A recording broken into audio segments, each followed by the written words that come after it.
bien, queridos amigos y hermanos, solo Cristo. Ya estamos entrando a una nueva serie.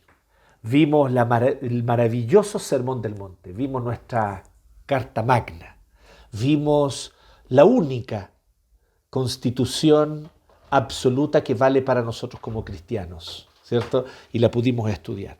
Pero ahora aquí en la carta a los Colosenses vamos a tener la oportunidad de mirar algunas cosas muy potentes con relación a la obra de Cristo y sus implicaciones para nosotros.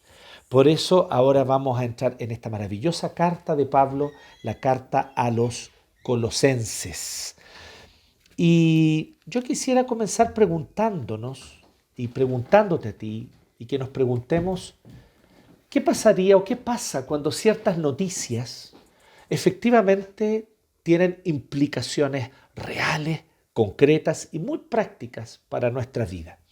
Porque, seamos honestos, existen muchas noticias, a veces se les dedica hartos minutos a la noticia, en algunos matinales pueden quedarse una hora dándole vuelta a una noticia que al final no afecta en nada ni tu vida ni la mía. Pero ¿qué ocurre cuando efectivamente recibimos una noticia que puede realmente cambiarlo todo? Que puede realmente transformarlo todo, que puede transformar nuestra forma como nos relacionamos con otros, nuestra manera como enfrentamos nuestro trabajo. Imagínense algo como esto. Para que nos hagamos una idea, pensemos en un episodio histórico real que ocurrió en el siglo XIX, cuando en muchas haciendas de Brasil o también en muchas haciendas en el sur de Estados Unidos, después que se declaró ilegal la esclavitud y se abolió la esclavitud, por un buen tiempo, muchos esclavos no se enteraron, no supieron de esta noticia. Sin embargo, tiempo después, por algún medio, alguien les contó. Tal vez de la hacienda tuvieron que ir a comprar al pueblo y de repente en el pueblo alguien les dijo, oye, tú entonces estás trabajando, te están dando tu salario porque se acabó la esclavitud. Y la persona le dice, perdón, no se acabó. Yo no sé de qué me estás hablando. Pero mira, si aquí está. Y le empiezan a mostrar los diarios, le empiezan a mostrar... Bueno, ustedes saben que en el sur de Estados Unidos, sobre todo, el tema de no enseñar a los esclavos a leer era muy importante, entre otras cosas, para que ellos no se enteraran de estas cosas, no se enteraran de las noticias. Así de impactante pueden ser ciertas noticias, ¿cierto? Y los hacendados sabían eso y por eso les negaban el acceso a la educación más básica a muchos de sus esclavos para que ellos no se enteraran de lo que estaba ocurriendo. Entonces, imagínense esta situación y de repente enterarse 3 meses, 6 meses, 1 año, tal vez 2 años después, que tú ya no necesitas más estar allí como esclavo. Que ya no va a haber más castigo si tú te escapas, si tú te vas, ni siquiera te escapas, si tú te vas de la hacienda, eres libre para irte. Que la policía ya no te va a tomar de vuelta y no te va a llevar a tu antiguo amo para que tu antiguo amo te castigue y te dé latigazos. Que eso ya es ilegal. Que es más, incluso si tu amo te amenaza, tú puedes denunciarlo ahora a la policía, porque ahora la ley está a favor tuyo. ¿Cuántos cambios no fue para una persona, para una familia, para familias enteras enterarse de una noticia como esa? Pues bien, hay noticias que efectivamente pueden cambiar el mundo. Hay noticias que efectivamente pueden cambiar la forma como yo vivo. Hay noticias que pueden cambiar mi manera de vivir porque son hechos que me cambian. Si lo vemos a un nivel más micro, tal vez algo más sencillo, ¿qué pasa con esa persona a la que le diagnosticaron cáncer o a la cual el médico le dijo que había sospechas muy patentes, muy posibles tal vez, de cáncer? ¿Qué pasa con esa persona cuando después de una batería de exámenes posteriores, de biopsia y de aclarar cosas, finalmente la noticia del médico es no tenías cáncer? Todo cambia. Lo que se veía hacia adelante de una manera, ahora se ve de otra manera. Y la manera como yo tal vez me relaciono cambia también con los que están a mi alrededor, con mis seres queridos. Mi forma de entender las cosas se transforma. Hay noticias que tienen ese poder. Y eso es justamente de lo que se trata la carta a los Colosenses. Esta carta a los Colosenses es una invitación a nosotros, que muchas veces nos comportamos como esclavos analfabetos, Así somos, nos comportamos como esclavos analfabetos, sometidos a los crueles amos y señores de este tiempo. Ídolos, ideologías, idolatrías, consumismo, vidas vanas. Corremos y corremos para un mejor estatus socioeconómico, como si de eso se tratara la vida.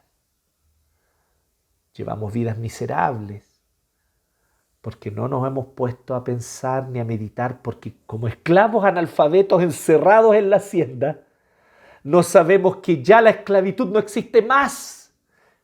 Y no sabemos y no tenemos idea que nuestro amo ya no tiene ningún poder ni autoridad para apresarnos ni castigarnos, que podemos huir de ese cruel amo, tomar nuestras cosas, salir a la carretera y empezar una nueva vida. Para Cristo, para su gloria, viviendo para el reino de Dios y su justicia. Libres para un nuevo estilo de vida. Pero no nos hemos enterado tal vez, o no hemos pesado lo que significa esta noticia, o estamos frente a la duda, ¿será verdad, no será verdad? Y si me escapo y la policía me lleva donde mi amo de vuelta y mi amo me castiga, pero eso ya no va a ocurrir más porque ya la ley no lo permite, pero tú no lo sabes. Así nosotros estamos como esclavos temerosos, a pesar de que ya somos libres. Creo que muchos cristianos vivimos lamentablemente así. Por eso yo quiero invitarte y queremos invitarles a estudiar Colosenses. Solo Cristo. Porque esta es la verdadera libertad y de esto se trata el mensaje a los colosenses. Y de esto se trata una vida que realmente vale la pena ser vivida en cada minuto. Que vale la pena ser vivida en cada momento que enfrentamos. A veces algunos muy tristes y decepcionantes, pero otros momentos también muy satisfactorios y gozosos. Pero en todos estos momentos existe un Señor sobre nuestra vida, existe un nuevo propósito que nos ha sido dado, y es el hecho de que nosotros vivimos por Cristo, desde Cristo que nos dio nueva vida, centrados en Cristo y para Cristo, que es nuestro Señor y Salvador. Por lo tanto, ¿cómo sería? Piensa un poquito, ¿cómo sería tomar un vaso de agua en Cristo, por Cristo y para Cristo? ¿Cómo sería levantarte un lunes a la mañana, no para ir a la pega, sino para ir a un lugar donde Cristo te está llevando, ir lleno de Cristo, centrado en Cristo, para en ese lugar de trabajo hacer la voluntad de Cristo y servir a Cristo, no a los jefes, no al deseo de prosperidad o de consumo, sino a Cristo. ¿Qué pasaría si en mis relaciones cotidianas, esposo y esposa, yo me relacione con mi cónyuge en Cristo, por medio de Cristo y para Cristo? Donde yo no dependa de si mi esposo lo está haciendo bien o no tan bien, si mi esposa lo está haciendo bien o mal, sino donde mi centro, motivación y propósito es hacer la voluntad de Cristo. ¿Qué pasa? ¿Y qué poder transformador tiene eso para los matrimonios? O para los hijos, su relación con los padres, para los estudiantes, saber que van al colegio, que van a la universidad, que van a un lugar a donde Cristo los está llevando para hacer la voluntad de Cristo en cada paso que dan en ese lugar. Que cada conocimiento que adquieren y cada libro que leen es para ser filtrado a través del Evangelio de Cristo, para que Cristo se enseñoree con su Espíritu que habita en ti sobre cada conocimiento que adquieres en esos libros y en esas clases a las que asistes. ¿Qué tipo de cristianismo y qué tipo de iglesia seríamos si realmente con plena conciencia viviéramos de Cristo, en Cristo y solo para Cristo? Eso es lo que queremos desafiarte y de eso se trata. Y esta es una primera implicación y es la implicación que yo quiero invitarte a pensar el día de hoy. Que una vida como esa dejaría de ser una vida compartimentada. Y es lo único que quiero hoy día invitarte. Para los jovencitos que están ahí anotando y que quieren saber cuál es el título, bueno, el título es simplemente ¿por qué estudiar Colosenses?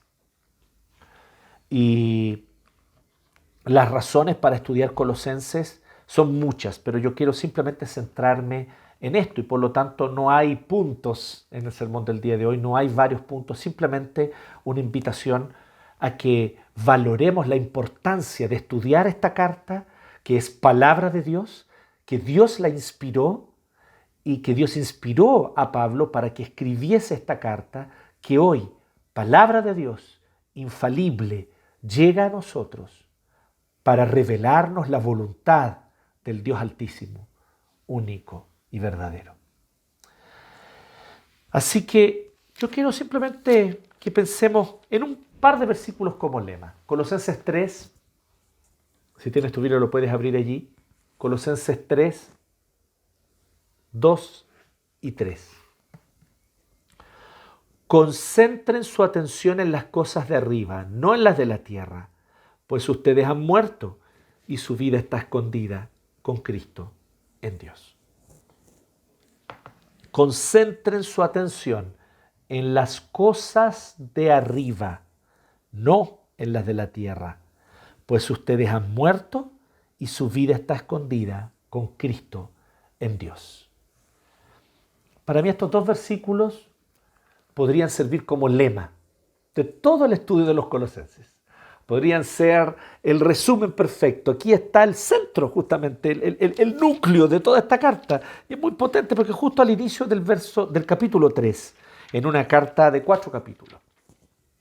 Es como que todo, desde el inicio de la carta, va para llegar a ese punto, y luego de ese punto, en Colosenses 3, 2 al 3, se expanden entonces las implicaciones.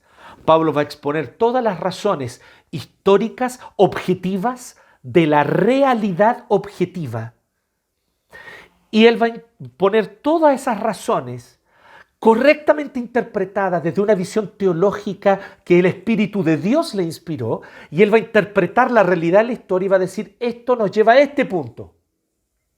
Concentren su atención en las cosas de arriba, no en las de la tierra, pues ustedes han muerto y su vida está escondida con Cristo en Dios. Y desde este punto entonces, ahora se van a abrir implicaciones de esto. Así que aquí para mí está el punto central, el núcleo.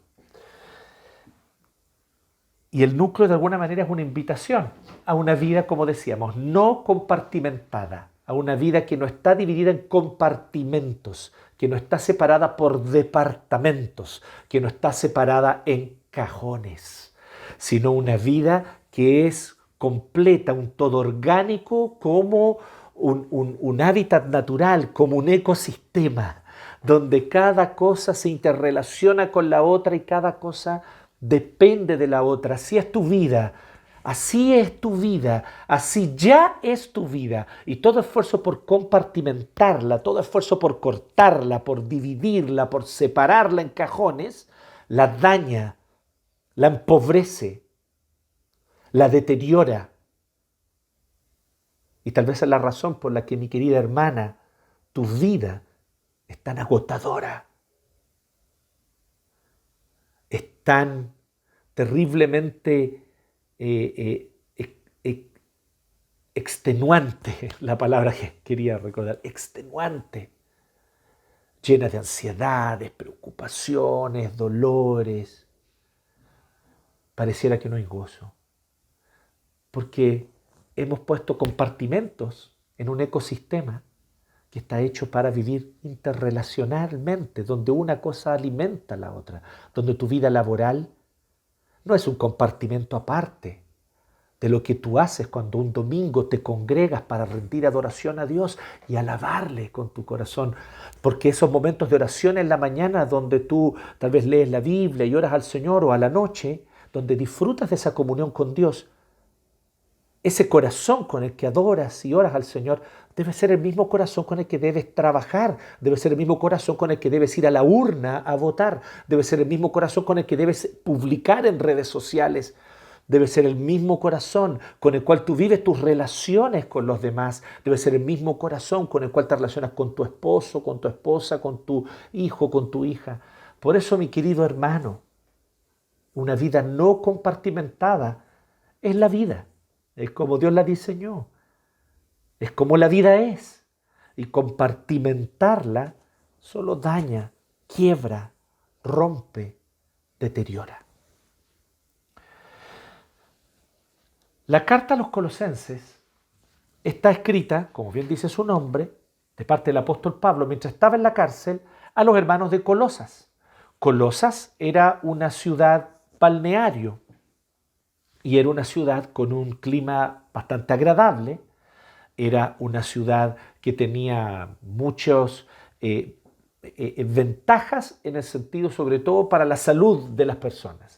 Y es por eso que en Colosas y en otras ciudades alrededor de esa región se establecieron muchos de los funcionarios del Imperio Romano. En aquel tiempo no existía la jubilación como hoy día la concebimos en el mundo moderno, ¿cierto? Y con los derechos laborales modernos. Sin embargo, sí es verdad de que muchos que habían sido funcionarios del Imperio Romano, centuriones o importantes funcionarios al servicio del Senado o al servicio de distintas causas imperiales, luego de décadas de trabajo y habiendo ya reunido una cantidad importante tal vez de recursos y de dinero, se iban a balnearios como Colosas a pasar sus últimos tiempos, a establecer un negocio, tal vez a establecer un huerto de olivos, tal vez a establecer un estilo de vida más tranquilo, donde ellos pudieran asentarse en un clima agradable y pasar sus últimos años. Así que podemos decir, por eso digo, no es exactamente lo mismo, no existía la jubilación como hoy día la concebimos, pero es como un balneario de jubilados, de alguna manera, es como una especie de algarrobo, ¿sí? Donde muchas personas después de años de servicio, después de años de trabajo, se compran una casita ahí a la orilla de la playa, donde ellos pueden disfrutar de la brisa marina, donde pueden estar también y tener un estilo de vida más tranquilo, más reposado. Y Colosas era una ciudad así, y a esa ciudad un colaborador de Pablo llamado Epafras fue a plantar una iglesia. Pablo no plantó la iglesia de Colosas.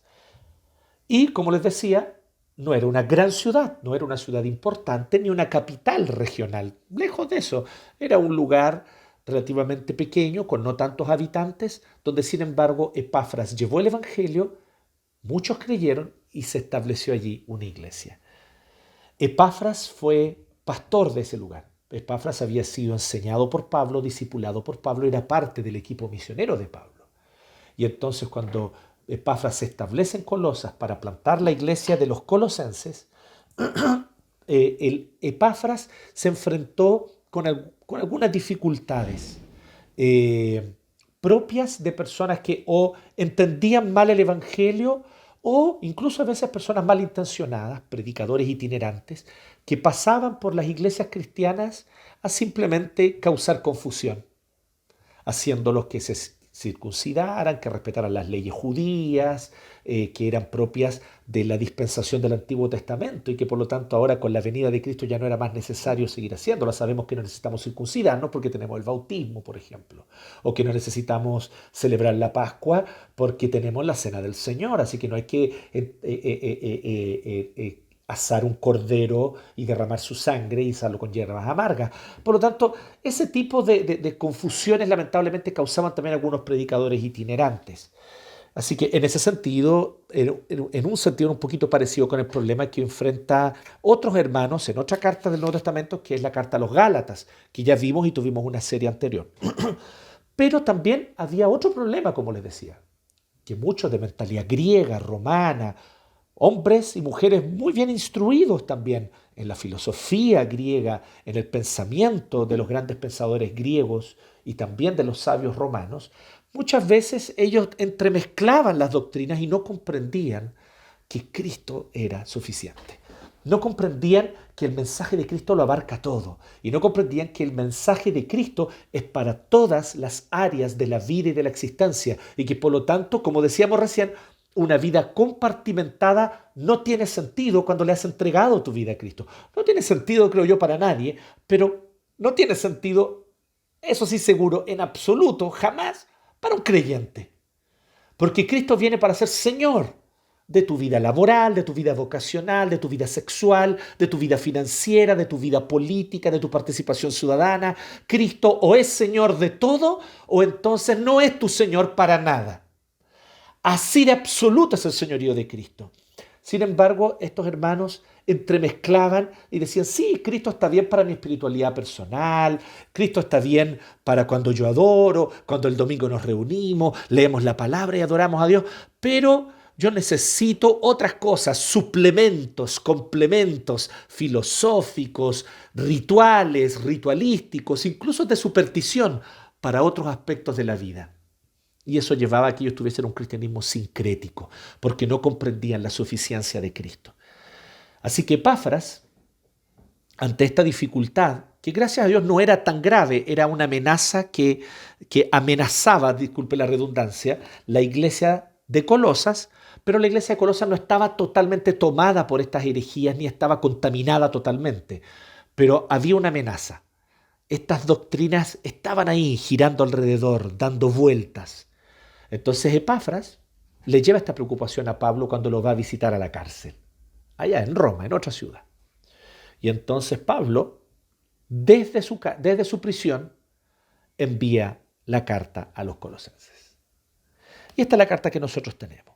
¿Y cuál es el objetivo de la carta? Recordar que Cristo es Señor, que Cristo es Señor de todo, que Cristo es Señor de toda mi vida, que Cristo es Señor de mis afectos, que Cristo es Señor, ciertamente, de mis oraciones, de mis afectos religiosos y de mi adoración, pero que también Cristo es Señor de mi intelecto, Cristo es Señor de la manera como miro y entiendo la sociedad, la cultura, el arte, la política y la realidad, que Cristo es Señor de mi vida ciudadana y de mi participación política, que Cristo es Señor de mi vida económica y financiera y de cómo yo uso mi dinero. No basta con entregar el 10% y el otro 90% hago lo que quiero. No, Cristo es Señor de mi 100%, por lo tanto entrego mi diezmo, pero el otro 90% lo administro conforme a las instrucciones rigurosas de mi Rey, Señor, que es Cristo. Y aquí es donde está lo maravilloso. Siempre eres esclavo, siempre tienes un amo, siempre un amo te domina y tiene ascendencia sobre ti. El único amo que te hará libre es Cristo. Si no eres siervo de Cristo, estás sirviendo entonces a algún otro amo que es cruel, sanguinario, opresor y que te disminuye, te apoca, te deteriora, te daña, te quita dignidad.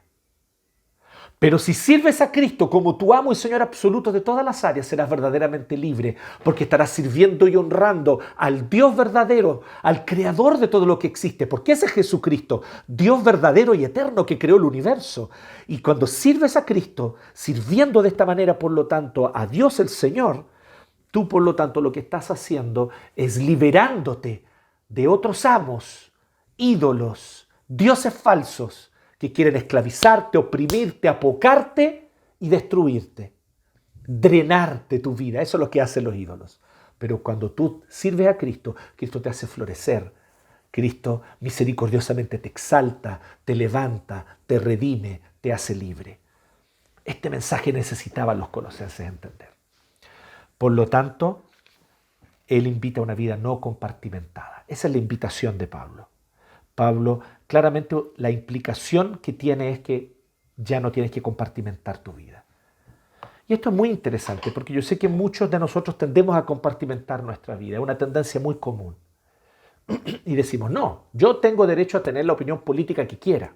Y no me cabe duda que nadie en la iglesia, ningún pastor, ningún presbítero, ninguna persona por mucha autoridad que tenga puede venir y decirte por quién votar, en qué partido inscribirte o qué tendencia política tienes que tener. Claro que no, sin duda, pero Cristo sí. Y existen ciertas visiones políticas que no son compatibles con la fe en Cristo en muchos aspectos. Yo diría que ninguna de ellas es 100% compatible, ninguna de las posiciones políticas. Ni el conservadurismo, ojo con esto, que hoy día está de moda pensar que el conservadurismo equivale a ser evangélico. Y el conservadurismo es moralista y en muchos sentidos es la negación del evangelio, porque el evangelio es justamente el golpe mortal contra el moralismo. La crisis de Chile no es moral, hermanos. Eso los moralistas nomás dicen eso. La crisis de Chile es espiritual. Tiene que ver con quién es tu Señor, con quién es el Señor de Chile y a quién adoramos, a quién servimos, a quién honramos. Tiene todo que ver con eso. Pero bueno, entonces muchos tienden muchas veces a decir, no, pero es que esto no tiene nada que ver, no tiene por qué meterse, mi fe no tiene nada que ver con mi opinión política, yo soy libre para tener mi opinión política como yo quiera. Y en realidad eso no es así. Tú debes entender que tu visión y opinión política debe estar moldeada por los valores del Evangelio o no son nada o no valen nada. ¿Y esto por qué? Porque la fe en Cristo no es una fe particular, no es una fe privada y no consiste en una devoción personal. La fe cristiana, el cristianismo, no es una devoción privada. Todas las otras religiones son, a grandes rasgos, eso, una devoción de afectos religiosos, en los cuales yo sigo ciertos rituales, o adoro, o sigo un estilo de vida y una ética personal consecuente con esa fe que yo tengo, ¿cierto? El cristianismo no es así. El cristianismo es el anuncio de que el único Dios verdadero, Señor de todos, de los que creen y de los que no, Cristo es Señor de todos, Cristo es Señor de los ateos, Cristo es Señor de los agnósticos, Cristo es Señor de los que sirven a otros dioses falsos en otras religiones, porque Cristo es Señor de todo, Él es el creador de todo. Entonces, la noticia es que este único Dios verdadero se reveló en la historia y trae una nueva realidad. Y esta nueva realidad trae implicaciones directas, evidentemente, para los que creen en Él, porque aquellos que creen en Él son incorporados a Él y pasan a ser parte de una nueva humanidad. Cristo está en el mundo y en la historia trayendo justicia, trayendo paz, trayendo esperanza. Es Cristo, no una coalición política ni un proyecto político, es Cristo. Por lo tanto, el reino tiene una clara dimensión política. ¿Se fijan por qué compartimentar mi vida y dejar, no, es que mi fe no tiene nada que ver con la política? Es necio, es burdo y sobre todo para un cristiano es un desprecio a tu Señor y Salvador. Pero otros también dicen, no, es que la ciencia, no, es que no tiene nada que ver la fe y la ciencia. La fe es una cosa y la ciencia es otra y tienen carriles separados y todo. Sin duda alguna, uno no hace ciencia leyendo versículos bíblicos para, a partir de esos versículos bíblicos, elaborar teorías científicas o elaborar relaciones científicas de causa y efecto. No, eso se hace observando la realidad. Y mientras más precisa mi observación de la realidad, utilizando el método científico, utilizando la observación, aislando debidamente los factores, ¿cierto? O las variables, etc. Cuando yo aplico un método científico riguroso, sin duda alguna tengo la oportunidad de observar los fenómenos naturales. Pero esta observación de los fenómenos naturales y estos datos que yo recojo de la observación van a ser interpretados de una manera o de otra. Van a ser interpretados de una forma o de otra. Esto es epistemología de la ciencia básica. Disculpen, no los quiero aburrir, pero la filosofía de la ciencia o epistemología de la ciencia, esto es algo que está establecido, que todos lo saben, los que trabajan en esa área. Una cosa son los datos, otra cosa es la interpretación de esos datos para formar una explicación coherente. Y al momento de tomar los datos y darle una explicación coherente, tu fe en Cristo tiene todo que ver, querida hermana, que te dedicas a la ciencia, querido hermano, que te dedicas a la ciencia. Entonces yo no puedo decir simplemente, no, la fe no tiene nada que ver con la ciencia. Nos vamos dando cuenta, claro, yo no voy a ir con versículos bíblicos a tratar de imponer a la fuerza y versículos bíblicos sacados de contexto y mal interpretados más encima en el laboratorio. Yo voy al laboratorio a observar, pero los datos que obtengo de la observación de la naturaleza son interpretados en un sistema de pensamiento coherente. Ese sistema de pensamiento coherente, para mí como creyente, para ti como hombre de ciencia cristiano, como mujer de ciencia cristiana, tiene que ver con Cristo. Y eso también el apóstol Pablo, aunque ustedes no lo crean, lo que él habla aquí abarca también ese aspecto. Y así podemos dar distintos ejemplos, ¿no? Ciencia y política, fe y política, fe y ciencia, fe y arte. Evidentemente, el arte bello y hermoso no es solamente el arte que explícitamente habla de Jesús. Las únicas músicas lindas son las de adoración, que hablan de Dios. No es cierto. El arte es por la belleza y es para mostrar la belleza y la capacidad del ser humano de crear belleza y de crear cosas bellas, porque es imagen y semejanza de Dios, así que el ser humano puede reflejar la belleza. Pero no puedo compartimentar mi vida artística o de apreciación artística o de apreciación estética, no la puedo compartimentar separándola y divorciándola de mi fe.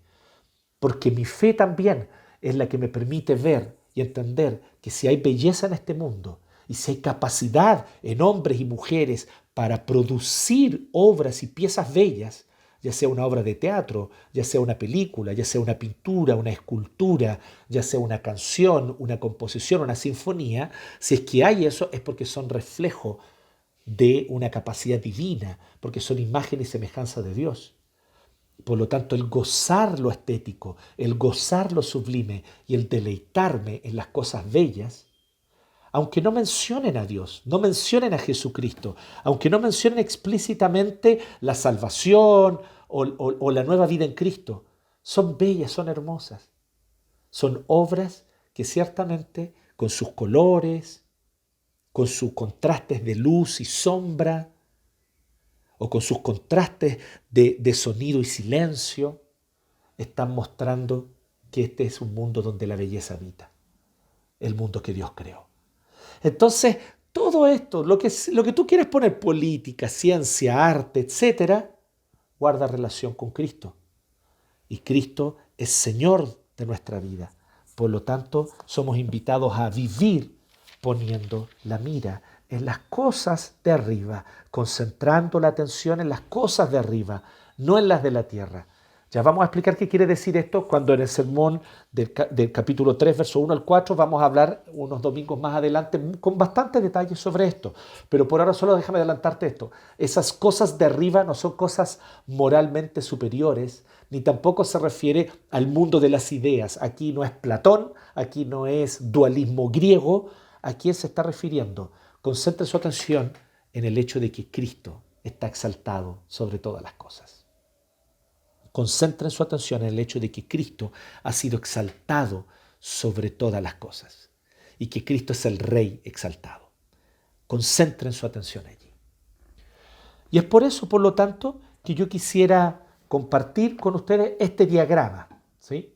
Que ahí le voy a pedir a nuestro amigo Pato que lo pueda poner. Y ustedes también así descansan de mi feo rostro y pueden ver este diagrama. El mensaje de la carta a los Colosenses es muy interesante porque básicamente Pablo nos va a exponer estas 4 ideas. Cristo es el Rey exaltado que inauguraba una nueva realidad en la historia, que es su reino. Esta es la primera idea. Luego Pablo va a hablar que él fue llamado para servir al establecimiento y a la extensión de este reino de Cristo. Él es siervo justamente del Rey Cristo exaltado y de los propósitos que él está llevando a cabo en la historia. Y entonces él va a hablar que la iglesia es la nueva humanidad del reino de Cristo. Y ya que la iglesia es la nueva humanidad, fíjese, la iglesia no es una asociación de individuos que se unen simplemente para formar una institución religiosa. No, la iglesia es la nueva humanidad que heredarán la nueva creación y habitarán en ella por siempre cuando Cristo vuelva. Entonces, Cristo está preparando esta nueva humanidad. Y por eso los separó, los santificó y está trabajando en ellos. Si somos de esta nueva humanidad, por lo tanto, somos desafiados a tener un nuevo estilo de vida y ahí está el circulito verde. En Cristo tenemos un nuevo estilo de vida. Entonces, si pensamos, todas estas ideas dependen de la gran idea macro, de la gran noticia. Cristo es el Rey exaltado. Esto es un hecho objetivo, histórico, cósmico, de implicaciones cósmicas, tiene implicación para todo el cosmos. para todo el universo. Tiene implicaciones que Cristo haya venido a este mundo, se haya hecho carne, haya muerto en la cruz y haya resucitado al tercer día. Esto trae implicaciones para todo el orden creado. Cristo es el Rey exaltado que inaugura una nueva realidad en la historia, que es su reino. Por lo tanto, Pablo tiene un llamado que tiene que ver con eso, por eso se está dentro de eso. Y la iglesia es la nueva humanidad de este reino. Y ya que la iglesia es la nueva humanidad de este reino, dentro de esta idea, entonces, tenemos un nuevo estilo de vida. Cristo implanta en nosotros un nuevo estilo de vida como consecuencia de conectarnos a esta nueva realidad de la historia, que es su reino. Por lo tanto, en este pequeño diagrama que les estoy mostrando aquí, vemos el mensaje de la carta a los Colosenses.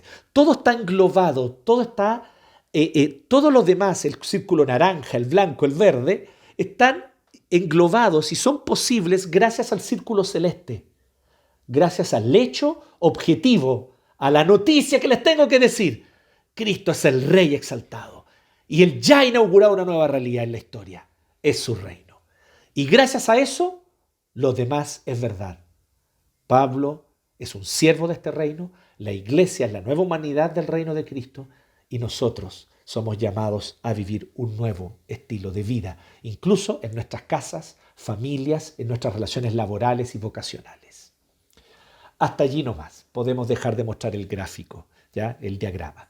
Muchas gracias a nuestro querido amigo Pato. Entonces, si este es el mensaje de la carta a los Colosenses, ¿qué es lo que nosotros podemos entonces implicar, como decíamos? Son muchas implicaciones y las vamos a ir viendo durante todas estas próximas semanas hasta octubre. Pero solamente les quiero comentar esto del día de hoy. Tu vida compartimentada es solo daño para ti mismo, daño para los demás e improductividad para el reino. ¿Qué tal si dejamos de compartimentar la vida? Sí, yo sé, no es fácil. No, es que yo ya estoy muy acostumbrado. Esta ha sido mi inclinación y mi visión política por años. Pero Cristo es tu Señor. Lo que haya que revisar es tiempo de revisarlo. Ese conservadurismo no es el Evangelio. Ese progresismo propone muchísimas cosas que van abiertamente en contra de la palabra de Dios. Revisa tu visión política. Ponla a los pies de Cristo. No, es que el tema de la ciencia para mí es fascinante. Yo encuentro que es muy importante. Y eso está excelente. Sí, la ciencia nos acerca más a Dios, como decía Francis Bacon. Francis Bacon decía, los que estudian un poco de ciencia, eso los aleja de Dios. La solución es estudiar mucha ciencia para que vuelvan a Él nuevamente. Uno de los fundadores, ¿cierto?, de la ciencia moderna, Francis Bacon, decía eso. Y efectivamente es así.